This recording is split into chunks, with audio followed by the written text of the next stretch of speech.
Welcome to our complete end-to-end explanation of the new Windows Sandbox. So the Sandbox is a lightweight desktop environment that's made for you to run applications you're not too sure about. So if you've downloaded something from the internet as an example and you want to make sure it's not going to blow things up, or you want to scan it and you really want to make sure it's not connected to any of your data, doesn't have access to any of your passwords, this is the tool for you.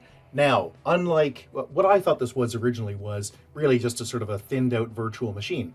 Well, it turns out that's not the case. And in fact, you don't even have to have Hyper-V installed on your Windows 10 PC. It uses what Microsoft calls a dynamically generated image. What that, in simple terms, what that means is, as you can see in this graphic, the files for your temporary machine, your sandbox, are pulled from your current operating system. So if you're running Windows 10 1904, or 1903, I should say, 1904 didn't exist, so if you have that, you've got problems. Or 2004 or whatever, then that is what your virtual machine will be. And it will build a new image on the fly every time you start up the sandbox. So to think of that another way is to consider it as what is now called a container. Okay, let's get to the install and I'll explain things as we go here. So what you want to do is right click, go to Apps and Features, right click on the start, go to Apps and Features, go to Programs and Features, and under Turn Windows Features On and Off, you will see a bunch of things, including Hyper-V. Don't touch that. You can, but it won't help you here. You'll see the new Windows Sandbox. So click on that and click OK.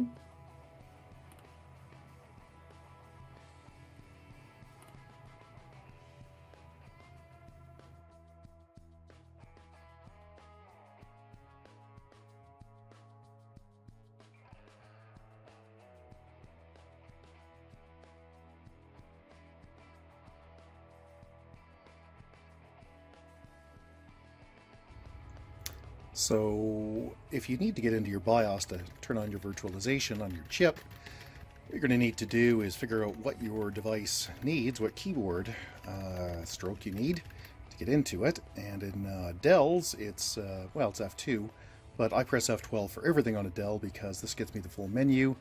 And then I just go down to BIOS setup. And go to virtualization support on a Dell, and you turn on virtualization right here, and that's all you need. This is also a very good idea to have on, and that's it. Then you exit and reboot, and when the machine comes up, Hyper-V or any other virtualization technology should be able to function. Without that, it will not be able to. All right, so let's get to the fun stuff. Just click Start after it's done. Sandbox. It is. Yep, I want to run the Sandbox. And something to notice is how fast this comes up, and that's because it's really not running as a full VM. It's really just an application. See, it just shows up as an app. You can make it full screen if you want. So let's show you what we mean by disposable. If I go into here and I click New Folder, there we go, and I set the view to large icons. There we go, and then I either log off, or I shut down, or I just go so far as to disconnect. It's going to say, hey, this is a sandbox, you're going to lose everything. You go, oh, all right, so let's do that again. I don't believe it. Let's see what we've got here. Yep, there's the sandbox.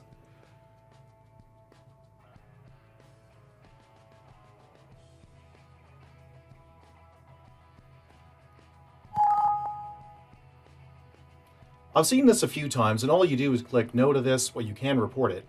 So if you close it and then start it up really fast right away like I just did, you'll sometimes get that. So all you do is just sandbox again after you waited a minute. This comes up.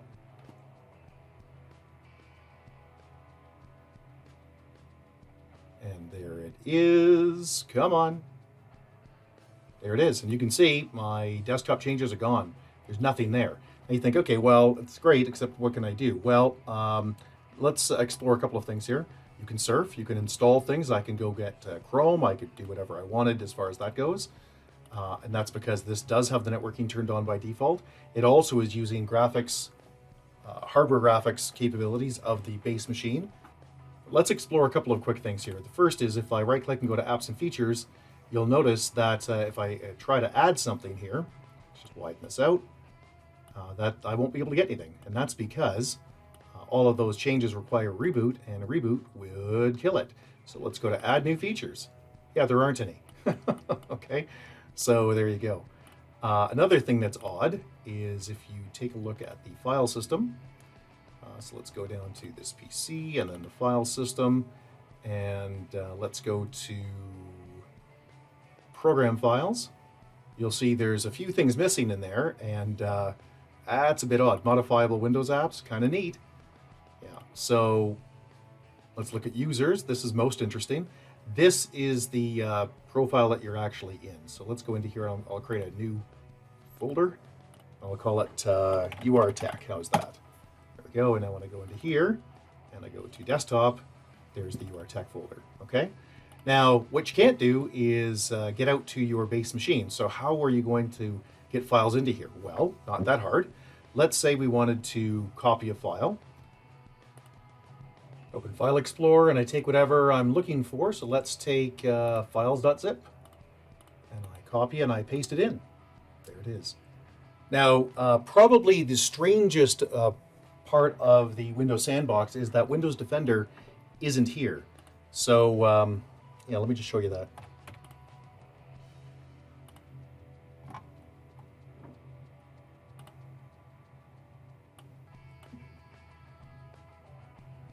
So what that means is if you want to scan a file or a group of files or a program, in addition to, just letting it run in here, well, you're going to need to download a third-party tool.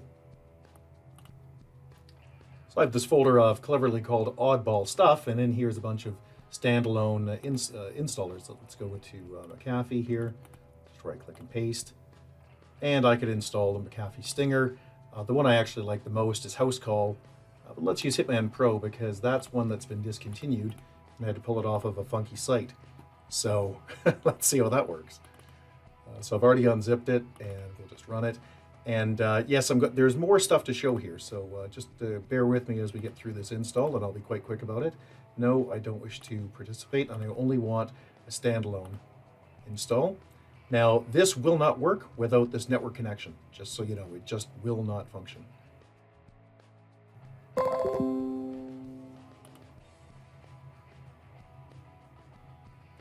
See, I told you it's not available.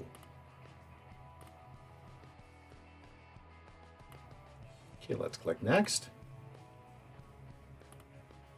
Okay, let's show you a better way to do this. So let's close this. Yes, I'll close that. We can create a script file. So it's pretty straightforward. Just right-click anywhere, new text document. Doesn't make any difference what you call it. I'll call mine URTech. You can call yours Start, Sandbox, whatever you want. And the only thing you really have to do is make sure it's called WSB, not case sensitive, but that's what it needs to be. WSB as in Windows Sandbox.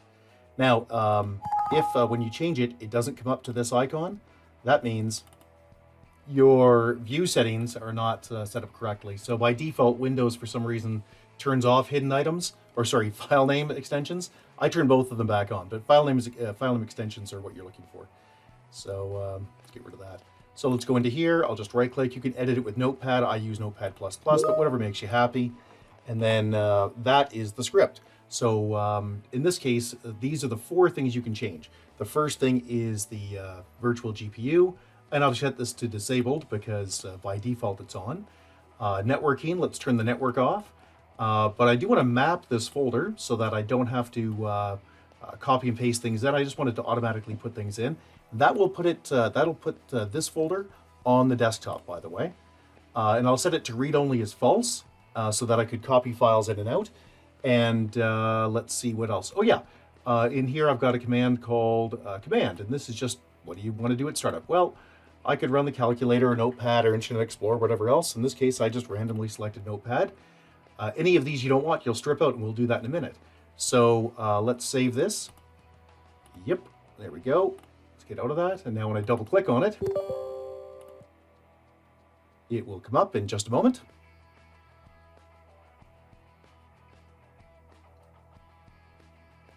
And you'll notice that there's no network. And you'll notice this oddball stuff folder, which is, so I'll right click here and I'll select new rich text document just for fun. And you notice Notepad came up because I told it to, right? It's part of the command. So there we go, there's rich text document. And yeah, and because, as I said, by the way, this is default Windows stuff, you'll notice that in the folder, or sorry, in the Windows Sandbox, that filing extensions are off here as well. So there we go. Now, if I go into my oddball stuff folder here, and I right click and I select new folder, you'll notice it just shows up here automatically as well. It's all instant. Okay, so let's strip out some of the features, some of these 4 features, and continue. So I'm just going to close this down. Sure, it's all gone. Bye-bye. All right, so let's make some changes in here.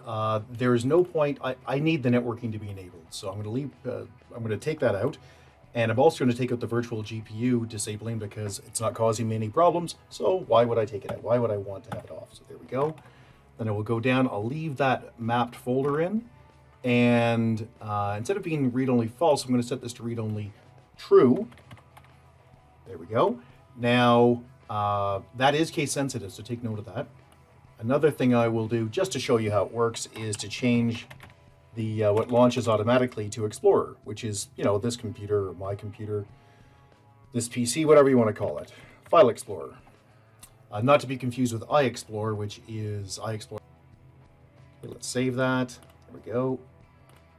Double click on it and see what happens. Our networking should be back. Our folder should be there. And I should not be able to write to that folder. Look at that, there we go. So let's give it a minute.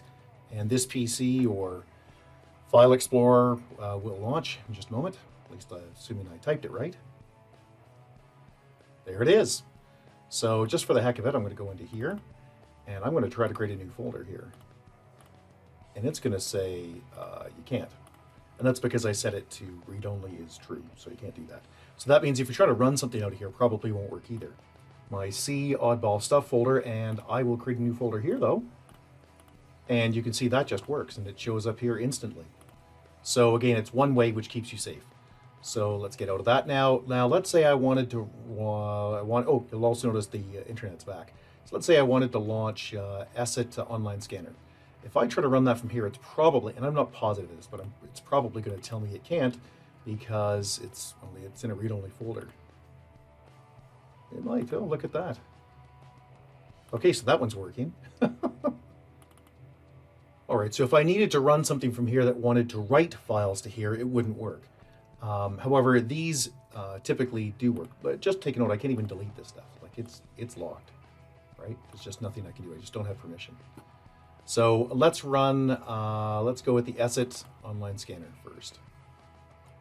Go. No, I don't wish to do anything. I'm not, sure, I'll get some feedback. There we go, we want a custom scan, and I want to search just that oddball folder, which is C, users, WDAG utility account, desktop, and there's the oddball stuff. So if I had a nasty program I wasn't too sure about, that's where I would put it. Now, I could scan anywhere, but let's click Save and Continue. Because this is effectively a virtual machine, it's a containerized virtual machine, but it's still the same thing. I don't really care. So I will say enable it. I don't really care because it's all going to be garbage anyway. And this will pull down a nice update. And there is the virus protection again saying, hey, it's turned off. So you click on it and you go, oh, it's not available. Oh, that sucks. Let's get rid of that. There we go. Fortunately, Asset is now downloaded. It's a module, and it should start. Hit scan now. Oh, it's not going to find anything because there's nothing to find. I don't have any malicious files in there. Let's get rid of that. I could also go download something. And as long as this is live, I mean, you know, I can install whatever I want. So let's go get the new Microsoft Edge. So I'll just call it Credge. It usually brings it up in the first. There it is. Download the new one, and I can install it. So say you're not sure about Credge, you're not sure if it's malicious or not, you can download it, I can accept and install. There we go, close and run here. Just like it was a real machine. It doesn't know that it's not a real machine. It doesn't know that it's containerized, it doesn't know that it's, you can think of it as a VM. Even though, and confirm, and continue without signing in because, well, there's really not too much point here. But I can go, and there's Credge. So I can go, right? And that's installed. So if I wanted to test that program for a while and see if it's okay, that's how I would do it. Okay, if you have any questions or concerns, please get a hold of us at www.urtech.ca. Thank you. Bye-bye.